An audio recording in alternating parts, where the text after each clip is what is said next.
So last week I had a woman come in and she sat down and we've been working on her getting ready for a new love life, and she had a lot of negative emotions about men.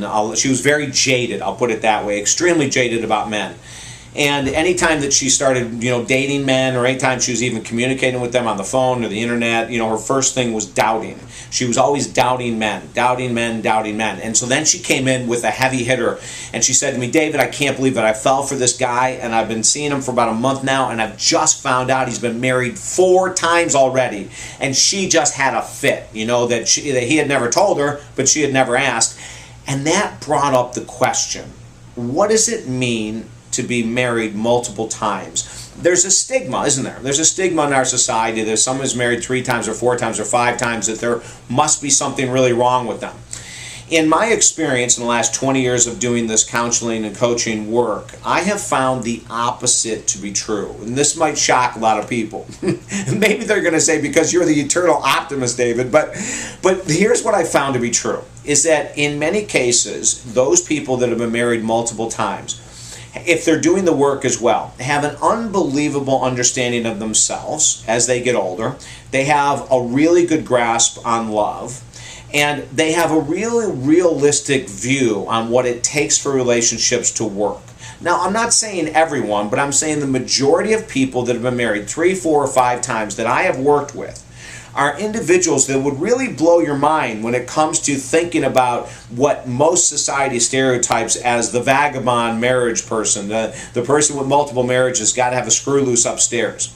And let me tell you something else really fascinating. The opposite is often true. I've coached people that have been married for 25, 30, 40 years to one person.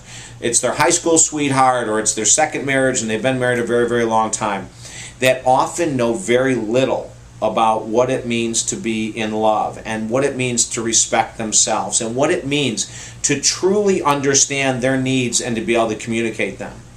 Now, these 2 statements I'm making go against what many of us believe in society, and yet I find it to be true over and over again.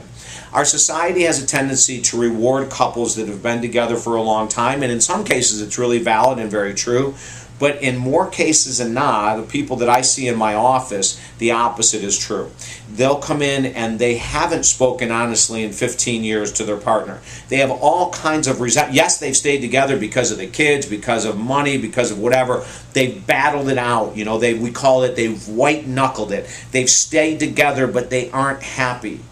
They've stayed together, but they're not thrilled to be together. They've stayed together even though they've wanted to move apart because of family pressures or religion.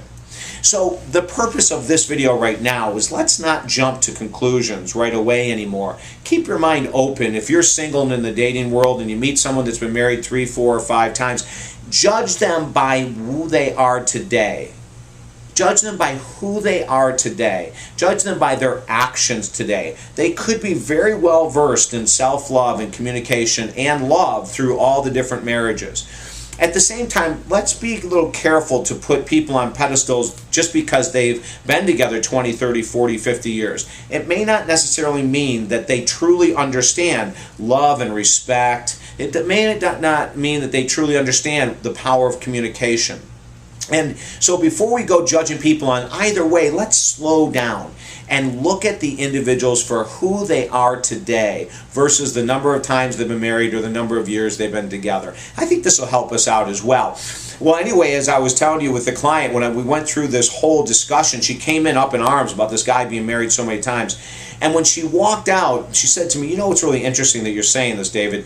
He not only speaks really well, he not only has good concepts that he verbally says, but she said, do you know that in the short period of time that I've been with him, that everything he's ever said that he'll do, he does. Whenever he says he'll be on time, he's on time. If he says he's going to call, he calls.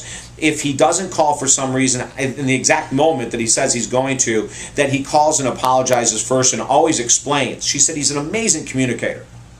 And that just could be from all the times his relationships did not work. If I can help you in any way whatsoever as a relationship coach and an author, a minister, and more, contact me at talkdavid.com.